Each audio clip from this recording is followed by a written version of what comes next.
Desde que me mudei para este lugar, algo não tem parecido certo. O aluguel é barato, a localização é ideal e o apartamento em si parece razoável pelo que estou pagando, mas quanto mais fico, mais percebo as pequenas coisas, sons estranhos, cheiros esquisitos e correntes de ar frio que me fazem perguntar se cometi um erro terrível. Quando assinei o contrato de locação, não pensei muito nas regras.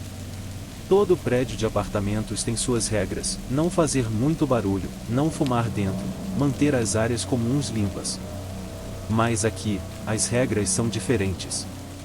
Meu senhorio, o Sr. Pratt, me entregou uma lista separada no dia em que me mudei. Você precisará seguir estas, disse ele, com os olhos fixos e sem piscar, atrás de óculos embaçados. Seus dedos demoraram mais do que o necessário ao me passar a folha de papel, como se estivesse relutante em soltá-la. A lista tinha um título simples, Regras para Inquilinos, mas sob esse título havia regras muito mais estranhas do que eu esperava. Naquele momento, pensei que era apenas uma piada esquisita, algo saído de uma lenda urbana ruim. Até ri quando a li. Essa risada, no entanto, rapidamente se apagou. Agora eu não rio. Não mais. Você precisa entender que eu não pensava muito nisso no começo. Quem pensaria? Mas conforme os dias passavam, as regras começaram a fazer um tipo horrível de sentido. Já se passaram 3 meses e estou começando a perceber que as regras não são apenas diretrizes, são instruções de sobrevivência. Regra 1. Não use o elevador entre 2 horas e 37 minutos da manhã e 2 horas e 56 minutos da manhã. Se as portas se abrirem durante esse tempo, não entre, não importa o que você ouvir ou ver. Essa regra se destacou como estranha desde o início. O horário é tão específico. Por que não 2 horas e 30 minutos ou 3 horas? Por que exatamente esses 19 minutos? Nunca fui uma pessoa da noite, então pensei que isso não seria um problema. Mas a curiosidade me dominou numa noite em que estava acordado até tarde assistindo TV, olhei para o relógio, em 2 horas e 38 minutos da manhã. Sabia que não deveria, mas algo na calma do prédio, a forma como as sombras se alongavam pelo chão, me fez levantar e apertar o botão do elevador. Ele chegou quase instantaneamente. As portas se abriram com aquele zumbido familiar, mas assim que o fizeram, um cheiro frio e mofado me atingiu, como terra molhada. O interior do elevador não estava certo. Era errado de alguma forma, as paredes pareciam mais estreitas, quase como se o metal estivesse se curvando para dentro, e as luzes piscavam fracamente. Então eu ouvi um sussurro fraco, uma voz baixa e suave chamando de algum lugar dentro do elevador. Não consegui distinguir as palavras, mas não soava humano. Afastei-me, a pele arrepiando, e enquanto fazia isso, as portas começaram a se fechar sozinhas. Não toquei naquele elevador novamente por semanas. Regra 2. Se ouvir uma batida na sua porta após 11 horas e 13 minutos da noite, não a atenda. Olhe pelo olho mágico, se não houver ninguém lá, tranque a porta imediatamente e não responda nenhum barulho adicional. A primeira vez que isso aconteceu, pensei que era apenas algum bêbado tentando voltar para casa. Já passava da meia-noite e eu estava deitado na cama, quase dormindo, quando houve uma batida suave na minha porta.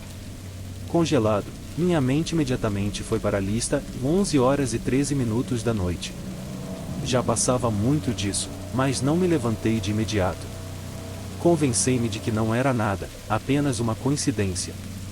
Momentos depois, a batida veio novamente, mais insistente desta vez. Olhei para o meu celular, em 12 horas e 2 minutos da manhã. Não era minha imaginação, alguém estava lá, ou algo estava. Fui até a porta, meu coração disparado, e espreitei pelo olho mágico. Nada. O corredor do lado de fora do meu apartamento estava vazio, apenas a luz fraca do sinal de saída refletindo na papel de parede descascando. A batida veio novamente, desta vez da janela do lado oposto do quarto. Não moro no andar térreo. Afastei-me, minha mão tateando em busca da fechadura, torcia-a com os dedos trêmulos. Não dormi nada naquela noite. Cada vez que fechava os olhos, ouvia as batidas, mais suaves, mais distantes, mas não pararam até amanhã. Regra 3. Se encontrar uma moeda do lado de fora da sua porta, deixe-a lá, não é sua. Essa regra parecia quase ridícula. Quem deixaria uma moeda? Mas, algumas semanas atrás, saí do meu apartamento cedo pela manhã e lá estava ela, uma moeda opaca e manchada, perfeitamente posicionada no centro do meu capacho. Inclinei-me, estendendo a mão para pegá-la, mas assim que meus dedos pairaram sobre a moeda, senti uma eletricidade no ar. Era como se algo estivesse me observando, esperando que eu fizesse um movimento. Retractei minha mão e deixei a moeda onde estava. Quando voltei mais tarde naquela noite, ela havia sumido. Nunca mais a vi. Regra 4. Se ouvir choro do apartamento diretamente acima do seu entre 1 hora da manhã e 3 horas da manhã, não investigue. Eu moro no último andar. Durante semanas, nada aconteceu, e nenhuma batida, nenhuma moeda, nenhum som estranho. Eu quase comecei a pensar que as regras eram apenas um truque bizarro que o senhorio usava para afastar os encrenqueiros. Mas então, uma noite, acordei com um som que me aterrorizou até a alma. Era suave no começo, mal audível, mas inconfundível, choro, o som abafado de alguém soluçando vindo diretamente de cima de mim. Olhei para o relógio, em 2 horas e 14 minutos da manhã. Não havia apartamento acima do meu. O choro continuou, ficando mais alto, mais desesperado. Quem quer que fosse, parecia estar em dor, como se precisasse de ajuda. Levantei as cobertas até o queixo, meu coração disparando, mas não me movi. Não consegui. A regra ecoava em minha mente, não investigue. O choro continuou por horas. Tentei tampar os ouvidos, mas o som penetrava, preenchendo o quarto até que era tudo que eu conseguia ouvir. E então, tão repentinamente quanto começou, parou. O silêncio que se seguiu foi pior. Fiquei acordado, olhando para o teto, com muito medo de fechar os olhos. Na manhã seguinte, ao sair do meu apartamento, notei algo estranho. O teto acima da minha porta tinha uma mancha úmida sutil, como se algo tivesse vazado de cima. Como disse antes, não há apartamento acima do meu. No dia seguinte, subi até o telhado para investigar. Estava completamente vazio, sem sinal de nada estranho. Regra 5. Nunca entre no apartamento 6B. Ele não está vazio. Nunca estive no apartamento 6B. Não acho que ninguém tenha estado.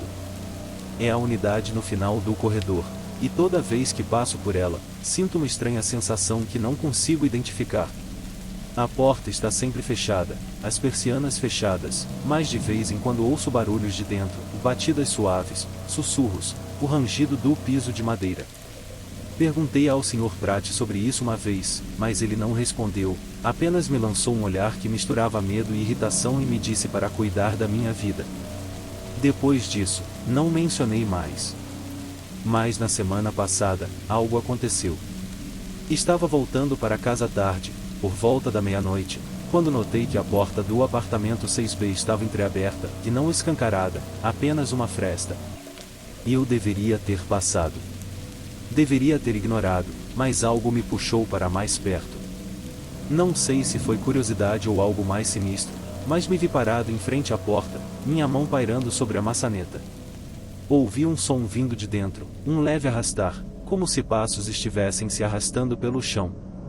Meu pulso acelerou e inclinei-me para a frente apenas o suficiente para espiar pela fresta. Eu gostaria de não ter feito isso. Não havia nada, nenhum móvel, nenhuma luz, apenas escuridão.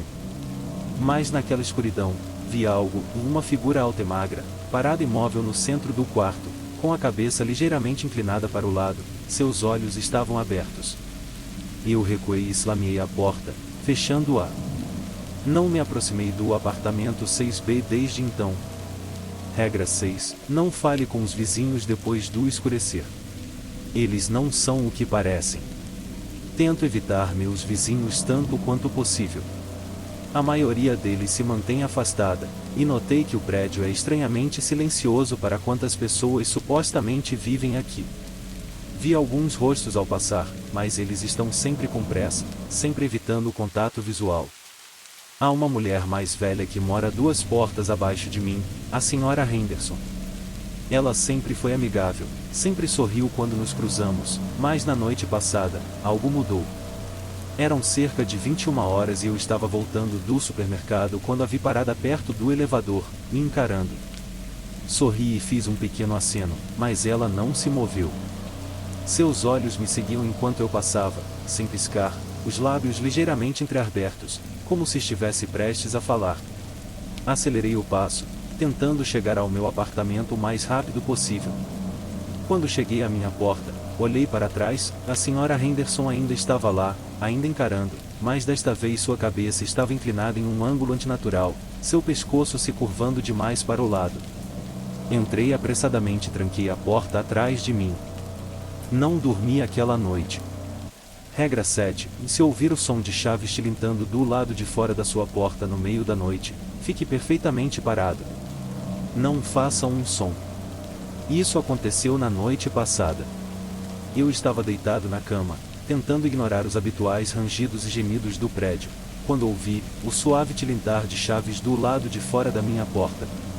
O som era lento, deliberado, como se quem estivesse do outro lado da porta quisesse que eu ouvisse. Não me movi. Não respirei. O tilintar ficou mais alto, mais próximo, até que estava bem do lado de fora da minha porta. Eu podia ouvir o leve arranhar do metal contra a madeira, o sutil farfalhar de tecido e, então, silêncio.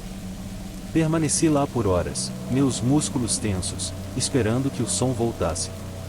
Mas não voltou.